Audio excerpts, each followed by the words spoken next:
Assalamualaikum warahmatullahi wabarakatuh. Halo guys, kali ini aku mau menyiapkan baju customer yang tinggal setrika aja. Sambil nyetrika aku akan sedikit cerita mengenai Gunung Kawi.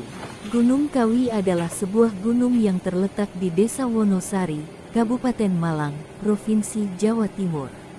Gunung Kawi juga merupakan salah satu tempat favorit bagi orang-orang yang ingin meraup kekayaan dengan jalan pintas dengan melakukan ritual tertentu. Mitos yang beredar, jika melakukan pesugihan di gunung tersebut maka pemuja akan mendapatkan keuntungan berupa harta yang berlimpah. Tetapi banyak orang yang tidak menyadari atau mungkin mengabaikan bahwa di balik bergelimang harta itu terdapat kutukan yang mengerikan yang mengikuti si pemuja sampai ketika saatnya tiba. Dikutip dari laman YouTube Fakta Sejarah, cerita mistis tersebut diungkap oleh Nur, bukan nama sebenarnya. Nur merupakan bungsu dari 3 bersaudara. Cerita itu berawal ketika ia duduk di bangku SMP kelas 1. Kala itu, sang ibu berdagang baju di pasar tetapi sudah beberapa bulan ini usahanya sepi. Sampai pada suatu ketika sang ayah diajak seseorang untuk pergi ke Jawa. Nur dan orang tuanya merupakan warga Mamuju, Sulawesi Barat.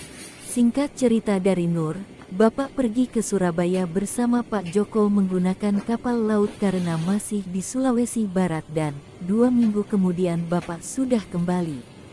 Namun ada sesuatu yang menarik perhatiannya dari kepulangan bapak sore itu. Sebuah koper. Tetapi bapak berpesan tidak boleh dibuka kecuali oleh bapak dan ibu. Dasar aku anaknya bandel dan selalu ingin tahu. Apalagi sesuatu yang dilarang semakin menambah rasa penasaranku. Saat itu yang ada di pikiranku, koper berisi makanan. Maka ketika bapak tengah tidur sore itu, koper itu pun kubuka, ternyata isi koper itu hanyalah dupa yang dibungkus kain merah dengan tulisan Cina yang aku tidak tahu artinya. Ketika itu aku tidak tahu benda apa itu, pikirku adalah kembang api. Tanpa merasa bersalah aku ambil satu batang, kubawa ke dapur dan kunyalakan dengan korek. Aku heran kok mah berkali-kali tidak menyala. Hanya asap putih yang keluar dan menyebabkan aroma aneh yang asing bagiku. Tiba-tiba aku dikagetkan oleh teriakan bapak keluar dari kamar. Pasti gara-gara aroma wangi itu yang membuat bapak terbangun. Siapa ini yang bongkar koper bapak? Kakakku yang saat itu lewat di depan bapak menjadi sasaran. Rita, kamu yang membongkar koper bapak? Bukan aku, pasti si Nur itu. Siapa lagi? Petik 2. Anak setan. Bapak terdengar sangat marah. Kamu itu Nur, masih saja tidak berubah. Bapak kalau sudah marah seperti itu, bisa kenal kena pukul beneran pantatku dengan kayu, gumam Nur. Melihat gelagat yang kurang menguntungkan, aku kabur ke rumah tante yang rumahnya tidak jauh dari rumah kami. Malam itu aku tidak berani pulang dan tidur di rumah tante. 2 hari kemudian kulihat ada satu ikat dupa digantung oleh bapak di atas pintu rumah. Aku heran dan seperti biasanya aku selalu ingin tahu dan aku bertanya ke bapak maksud dupa digantung di atas pintu. Tetapi lagi-lagi bapak tidak mau menjawab, sudah diam saja, anak kecil tahu apa. Kemudian bapak meluruskan untuk pindah ke kota lain dan memulai usaha baru di sana. Sepeda motor satu-satunya beserta semua emas perhiasan ibu dijual sebagai modal untuk membuka usaha baru. Saat itu hanya bapak dan ibu yang berangkat duluan, karena aku sebentar lagi mau kenaikan kelas dan kakakku akan masuk kuliah di Makassar. Di tengah perjalanan ada kejadian tragis yang hampir merenggut nyawa kedua orang tuaku. Bas yang ditumpangi mereka kecelakaan masuk jurang. Alhamdulillah orang tuaku selamat dari kecelakaan itu, tetapi terpaksa niat mereka pindah ke kota yang baru tertunda sampai bapak dan ibu sembuh. Sekitar 2 atau 3 bulan kemudian, akhirnya kami pun pindah ke suatu daerah di Mamuju Utara yang berjarak sekitar 1 hari perjalanan ke rumah. Aku ikut pindah sekolah mengikuti bapak dan ibu sementara Kak Rita, bukan nama sebenarnya, sudah mulai kuliah di Makassar. Di tempat yang baru waktu itu masih merupakan daerah bukaan transmigrasi baru, bapak dan ibu membuka toko sembako dan kelontong, pembelinya pun lumayan ramai. Besoknya bapak atau ibu selalu membakar satu batang dupa di pojok dekat pintu toko.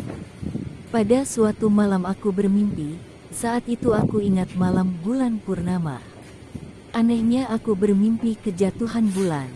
Bulan yang sangat besar dan berwarna merah jatuh di balik punggungku dan kutangkap dengan tanganku. Kemudian bulan kuberikan kepada bapak dan ibu. Saat itu aku terjaga, dan kuceritakan mimpi kepada ibu dan bapak. Wajah mereka tampak berseri. Kemudian ibu berkata padaku, kamu jangan ceritakan mimpimu itu siapapun. Insya Allah itu tanda kita mendapatkan rezeki, kata ibu. Aku tidak paham apa yang ibu katakan padaku, tetapi faktanya sejak mimpi itu memang toko kami semakin ramai dan berkembang pesat.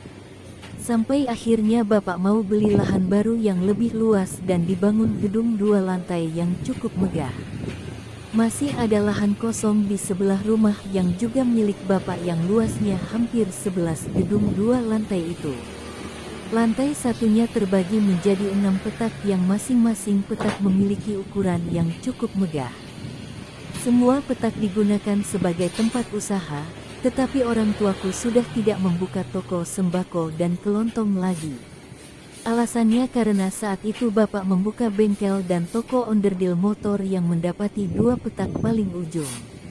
Kemudian 2 petak untuk usaha rumah makan dan sisanya untuk penginapan. Sementara itu lantai 2 digunakan sebagai tempat tinggal. Oh ya, semenjak kepergian bapak ke Surabaya waktu itu, setiap 6 bulan sekali bapak ditemani ibu selalu kembali ke Surabaya. Saat itu aku yang masih SMP, tidak tahu apa tujuan orang tuaku selalu rutin pergi ke Surabaya, tetapi bukan aku namanya kalau tidak cerewet dan selalu ingin tahu maksud kepergian ibu dan bapak ke Surabaya. Aku pun sering merengek ingin ikut diajak, merasakan naik kapal laut dan pesawat. Tetapi ibu selalu punya alasan untuk menjawab. Setelah bertahun-tahun kemudian ketika aku sudah menikah, bisnis bapak dan ibu tidak pernah sepi, selalu ramai oleh pengunjung.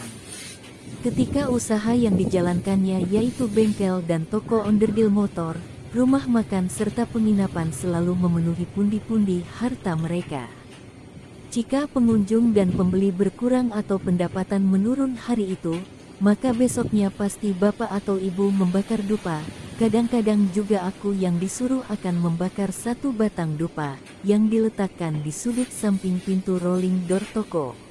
Pengunjung dan pembeli pun akan penuh dan ramai kembali. Pokoknya kalau pengunjung berkurang bakar saja dupa itu yang selalu dikatakan bapak jika aku banyak bertanya dan selalu ingin tahu alasan membakar dupa. Terus terang, kadang-kadang aku merasa heran kenapa uang ibu dan bapak sangat banyak seakan tidak ada habisnya. Ibu selalu memberikan apapun yang kami mau. Kami benar-benar hidup berkecukupan, bahkan bergelimang harta.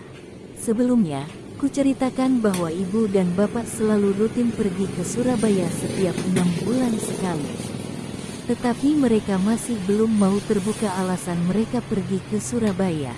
Yang kuingat setiap kali mereka kembali dari Surabaya, mereka selalu membawa koper. Sejak awal kami menempati rumah baru, aku sering merasa seperti ada yang mengawasiku, terutama kalau aku sedang berada di kamar mandi, atau ketika hendak tidur di kamar. Aku memang tidak melihat siapa-siapa, tetapi aku seperti bisa merasakan ada kehadiran sosok lain yang sedang mengawasiku.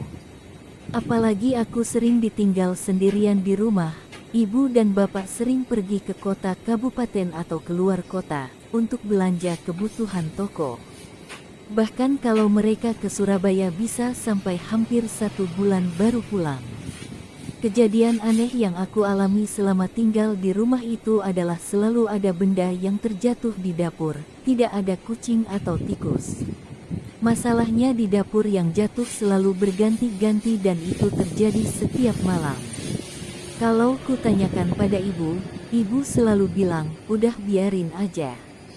Alhasil piring atau gelas pecah sudah tidak terhitung lagi. Aku sebenarnya penasaran kenapa setiap malam benda-benda itu terjatuh dengan sendirinya, juga kenapa ibu sepertinya membiarkan saja.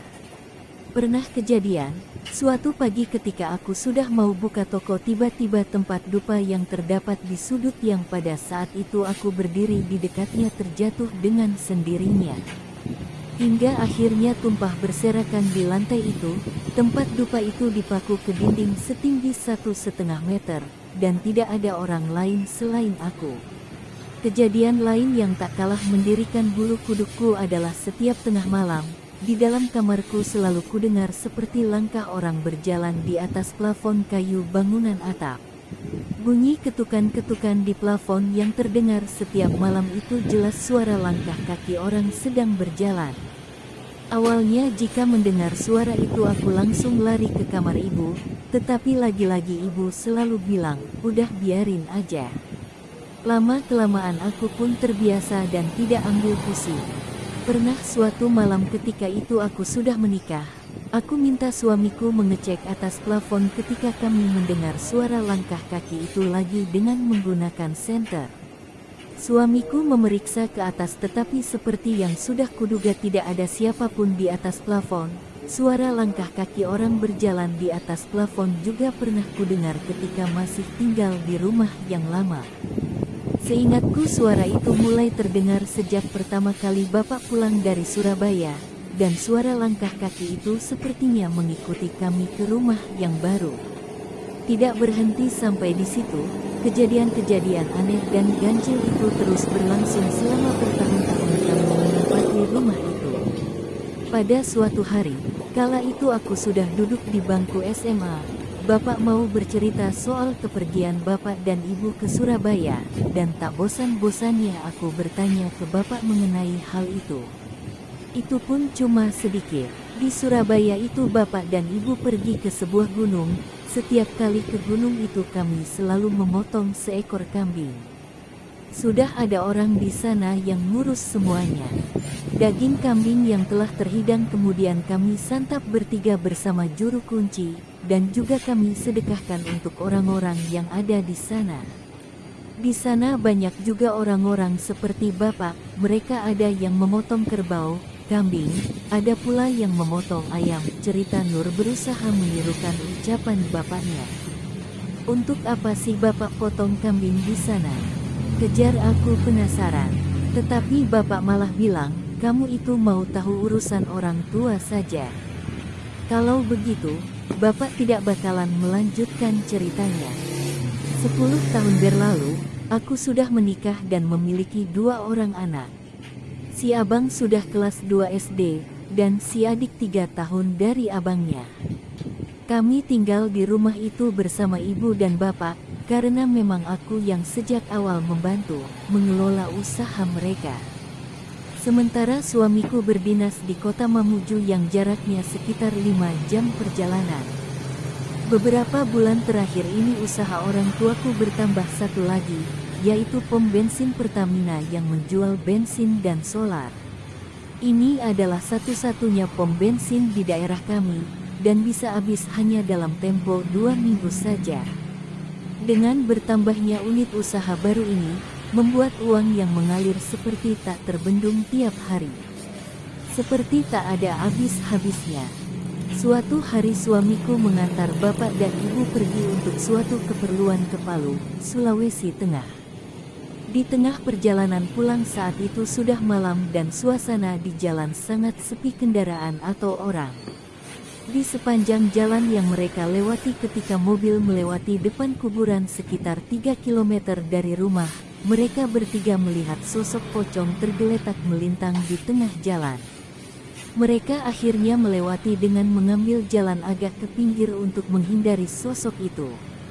Suamiku sempat menghentikan mobil berniat ingin mengecek, mungkin saja itu perbuatan orang iseng, tetapi ibu yang ketakutan dan panik melarang suamiku turun dari mobil dan menyuruhnya untuk segera melanjutkan perjalanan ini.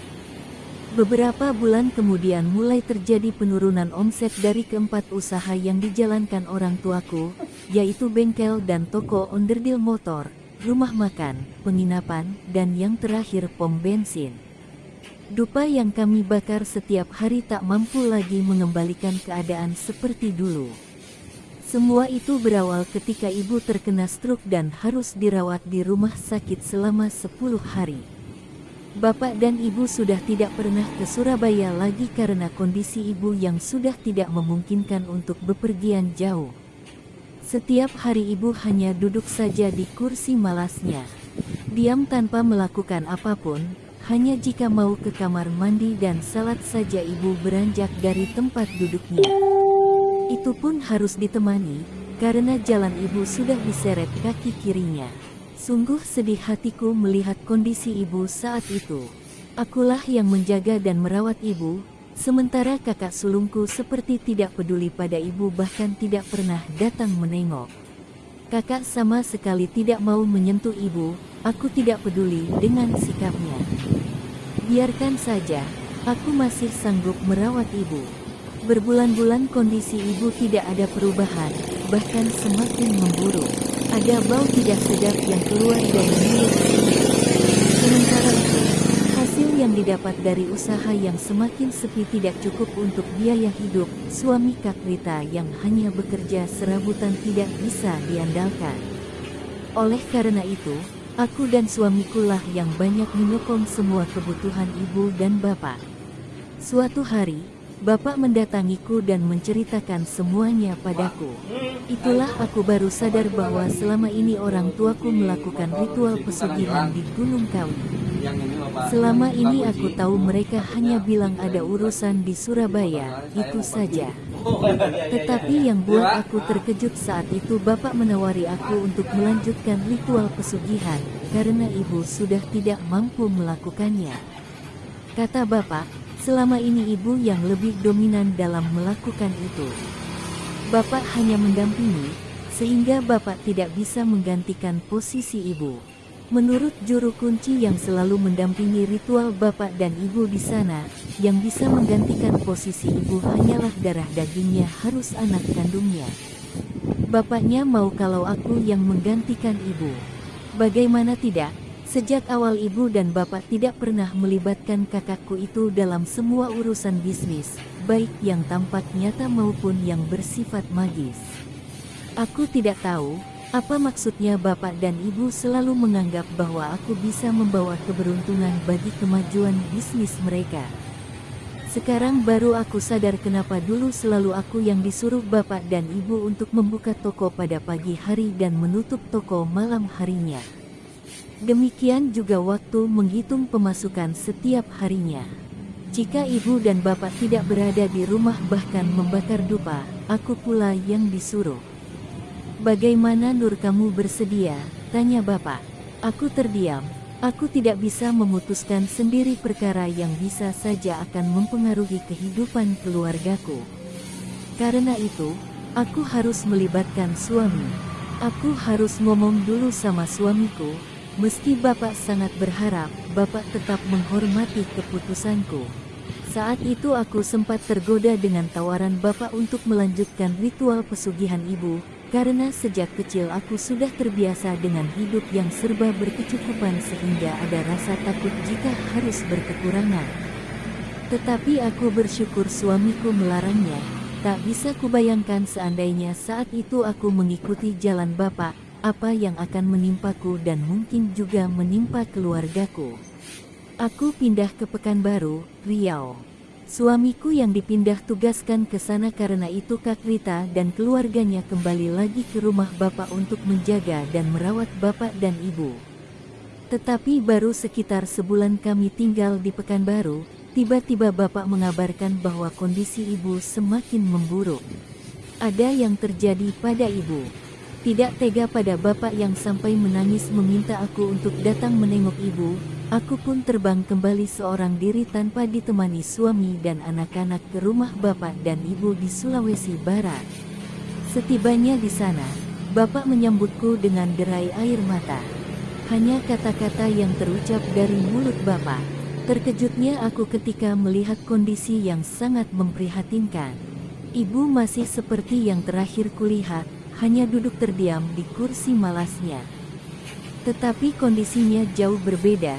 Ibu kurus sekali dengan pakaian yang sangat kumal dan kotor, serta bau busuk yang amat menyengat seperti bau bangkai. Aku menangis melihat kondisi ibu, saat itu seperti tulang berbalut kulit. Ibu mengenakan pakaian kotor dekil bahkan sobek di beberapa bagian, serta badan ibu seperti bau bangkai yang amat busuk. Ibumu tidak mau memakai pakaian bersih. Semakin kotor dan bau pakaian itu semakin ibumu suka, kata bapak. Dengan muka murung dan mata berlinang, ibu hanya mau memakai baju yang dulu biasa ibu pakai jika memasak di dapur. Ada 3 potong baju dan ketiga baju itu memang oleh ibu dicuci, dan anak-anaknya pun dilarang mencucinya. Entah apa alasannya, ibu tetap seperti biasa. Tetapi anehnya bau badan ibu tidak bisa hilang, bau busuk yang menyengat masih tetap tercium hingga aku yang berdiri di sebelahnya saat itu merasa mual dan ingin muntah. Aku hanya bisa menangis, respon ibu ketika diajak bicara sangat lambat seperti orang linglung. Ibu sering ngelantur, ditanya kemana jawabannya kemana. Tingkahnya juga seperti anak kecil, seperti buang air kecil dan buang air besar di sembarang tempat.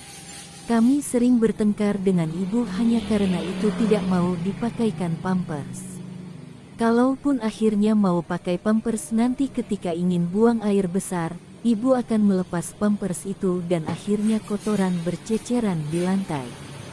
Ketika hendak salat, ibu lebih suka memakai mukena yang sudah banyak noda dan bintik-bintik hitam yang sudah layak dibuang. Padahal di lemari ibu banyak sekali mukena yang masih bagus. Bapak sering menangis mengingat dulu ketika masih sehat ibu selalu memperhatikan penampilannya. Yang membuatku tercengang, ketika melihat ibu salat membelakangi kiblat. Lagi-lagi aku hanya bisa menangis melihat apa yang terjadi pada ibu.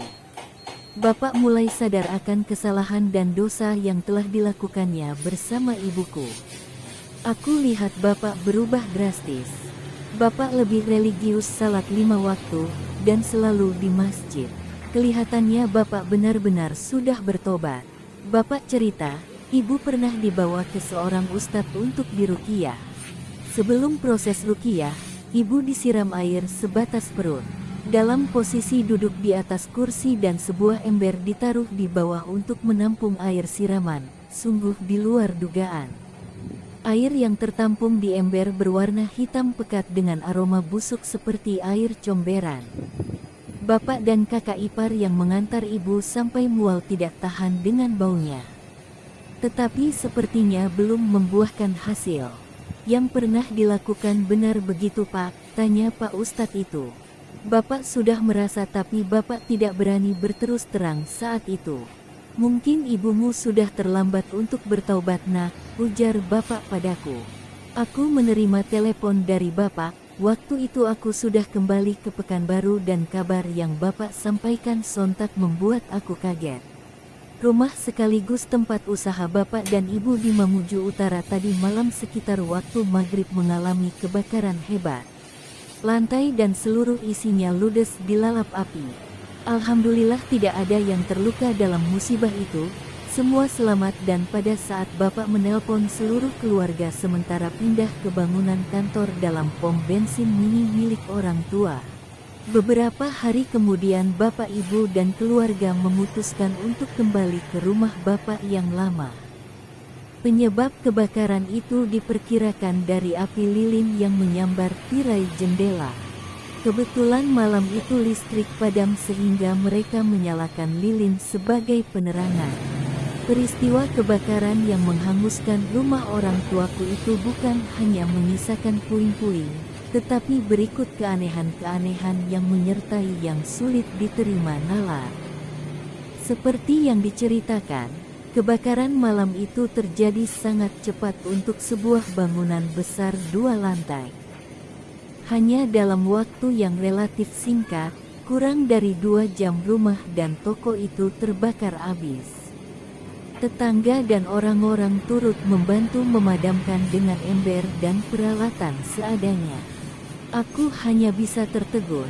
Damkar yang baru datang 1 jam setelah kebakaran hanya bisa menyiram sisa-sisa puing yang masih membara. Kemudian, saat kebakaran terjadi ada peristiwa ganjil yang membuat orang-orang yang melihatnya. Dari tengah bangunan tampak kobaran api membentuk putaran seperti angin puting beliung. Putaran api raksasa itu seperti menghisap apapun yang berada di dalam gedung dan membawanya naik ke langit. Apakah mungkin putaran api itu yang membuat api begitu cepat menghanguskan bangunan? Sebelum kebakaran itu terjadi, Kak Rita dan Bapak sedang duduk-duduk di depan toko. Tiba-tiba muncul 2 orang berpakaian putih-putih dengan memakai sorban meminta sumbangan. Alih-alih memberi sumbangan, Bapak malah berkata-kata yang tidak enak didengar dan menyuruh mereka pergi. "Kami buat makan aja susah, kalian malah enak-enak minta sumbangan," begitu kata Bapak. Bapak dan Ibu memang tergolong pelit dalam urusan sumbangan dan sedekah. Sebelum mereka pergi, salah seorang dari mereka seperti memberi peringatan kepada Bapak. "Kamu orang sungguh pelit, lihat saja nanti sesuatu akan terjadi padamu," kata salah seorang itu. Kemudian mereka beranjak pergi. Merasa aneh dengan ancaman orang tadi, Kak Rita memperhatikan kemana mereka pergi. Keanehan terjadi sekitar 15 meteran mereka berjalan, kedua orang itu tiba-tiba menghilang. 1 tahun setelah peristiwa kebakaran, Bapak meninggal karena terjatuh di kamar mandi. Darah mengalir dari mulut, hidung, telinga bahkan kedua matanya. Waktu itu aku belum bisa pulang, hanya komunikasi melalui telepon yang bisa kulakukan. Ada kisah haru. Keesokan paginya ketika ibu yang hanya bisa duduk di kursi meminta Kak Rita untuk membangunkan bapak yang sudah terbujur kaku waktu itu. Di mana saat jenazah bapak ingin dimandikan, ibu meminta bapak untuk membelikan nasi kuning. Ibu tidak mau makan apapun kecuali nasi kuning yang diberikan oleh bapak. Setiap pagi tidak mau kalau anaknya yang membelikan, jadi bapak sering beli nasi kuning bungkus. Yang 1 bungkus lagi ditaruh di kulkas untuk nanti dipanaskan buat makan malam. Bahkan sampai bapak dimakamkan, ibu masih belum menyadari dan berulang-ulang menanyakan, "Mana bapakmu?" 40 hari setelah bapak meninggal diadakan pengajian selepas maghrib. Selama pengajian berlangsung di dalam kamar ibu menunjukkan gejala yang sudah tidak bisa apa-apa, kecuali terbaring di tempat tidur dengan mendengkur cukup keras. Begitu selesai pengajian, seluruh keluarga berkumpul di kamar ibu. Mereka sudah merasa bahwa ibu sudah tidak lama lagi. Suara mendengkur ibu semakin keras, bahkan bunyinya seperti suara tersedak. Detik-detik ibu sakaratul maut, nenek menyuruh untuk menghubungi aku yang masih di Pekanbaru. Aku satu-satunya keluarga yang absen malam itu. Kami semua shock secara mengetahui kondisi ibu yang kritis. Kedua anakku sampai khawatir melihat aku saat itu. Aku tidak bisa pulang karena suamiku saat itu masih dinas di Medan, dan 2 minggu lagi baru kembali. Nenek meminta aku untuk kuat dan berbicara langsung dikirim ke ibu lewat telepon. Nenek bilang bahwa ibu hanya tinggal menunggu aku. Aku anak paling bandel dibandingkan kedua saudara aku, tetapi aku paling dekat dengan ibu dan bapak. Semua keluarga juga tahu akan hal itu. "Nur sudah di sini," kata Rika berujar di telinga ibu. Aku berbicara di telinga ibu. "Maafkan aku, Nur ikhlas bu. Jika ibu mau pergi," kataku. Tidak lama kemudian, ibu kemudian menghembuskan nafas terakhirnya. Yang aku sesalkan, Aku tidak bisa berada di samping kedua orang tuaku untuk terakhir kali di saat kepergian mereka. Di sisi lain, mata ibu yang melotot berhasil dipejamkan dengan usapan tangan, tetapi tidak demikian dengan mulut ibu yang terbuka lebar yang terpaksa harus diikat untuk membuat mulut ibu mengatuk. Genap 40 hari setelah kepergian bapak, ibu akhirnya menyusul bapak menemui sang Khalik. Beberapa minggu kemudian, aku baru bisa pulang ke Sulawesi sendiri tanpa ditemani suami dan anakku. Aku hanya bisa melihat pusara ibu dan bapak dengan berlinang air mata. Doaku panjatkan untuk mereka berdua, kesalahan apapun yang telah mereka lakukan di masa lalu mereka tetaplah orang tuaku.